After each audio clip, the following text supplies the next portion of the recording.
الصلاۃ والسلام علیک یا رسول اللہ وعلی آلک و اصحابک یا حبیب اللہ لبیک لبیک لبیک یا رسول اللہ۔ آج جامعہ محمدیہ غوثیہ ضیاء العلوم صدر راولپنڈی میں تحریک لبیک یا رسول اللہ کا انتہائی اہم اجلاس منعقد ہوا، جس میں 25 نومبر کو شہدائے ختم نبوت کے عرس پاک کے حوالے سے انتظامات کو حتمی شکل دی گئی ہے۔ مختلف کمیٹیاں تشکیل دے دی گئی ہیں۔ اس وقت سوشل میڈیا کے ذریعے جتنے احباب تک میری آواز یہ پہنچ رہی ہے، ان سے یہی گزارش ہے کہ قبلہ امیر المجاہدین کے اعلان کے مطابق 25 نومبر بروز اتوار دن 1 بجے لیاقت باغ میں عشاقان مصطفیٰ صلی اللہ علیہ وآلہ وسلم جمع ہوں گے اور یہاں سے درود و سلام کے نذرانے پیش کرتے ہوئے شہدائے ختم نبوت کی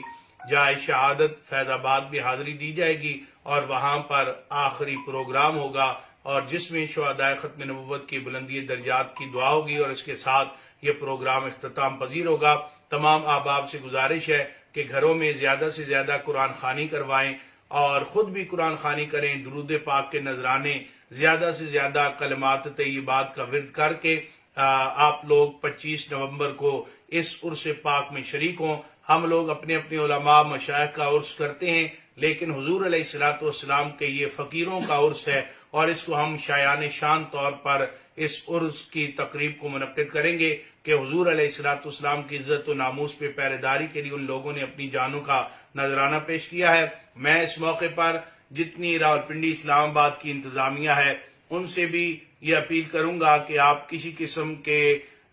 تحفظات کا شکار نہ ہو۔ انشاءاللہ العزیز تحریک لبیک یا رسول اللہ جب بھی میدان عمل میں آئی ہے وہ واضح اعلان کر کے آئی ہے۔ اس وقت 25 نومبر کو ہمارا کوئی اور جو ہے وہ ایجنڈا نہیں، فقط حضور علیہ الصلوۃ والسلام کے غلاموں کا عرس پاک ہے اور اس عرس پاک کو شایان شان طریقے سے انتہائی پرامن طور پر ہم منعقد کرنا چاہتے ہیں۔ لہذا آنے والی تمام راستے میں جو رکاوٹیں ہیں انہیں ہٹا دیا جائے اور غلامان مصطفیٰ کو حضور علیہ الصلوۃ والسلام کے ان غلاموں کا عرس جو ہے شایان شان طور پر منعقد کرنے دیا جائے۔ میں امید کرتا ہوں راولپنڈی اسلام آباد کی جتنی انتظامیہ ہے وہ اس سلسلہ میں ہمارے ساتھ بھرپور تعاون کرے گی اور انشاءاللہ ایک بار پھر پوری دنیا کو ہم یہ بتا دیں گے کہ تاجدار مدینہ صلی اللہ علیہ وآلہ وسلم کے غلاموں سے زیادہ نہ کوئی پرامن اس دنیا میں ہے اور نہ ہو سکتا ہے۔ اللہ تعالیٰ اس ملک پاکستان کو استحکام عطا فرمائے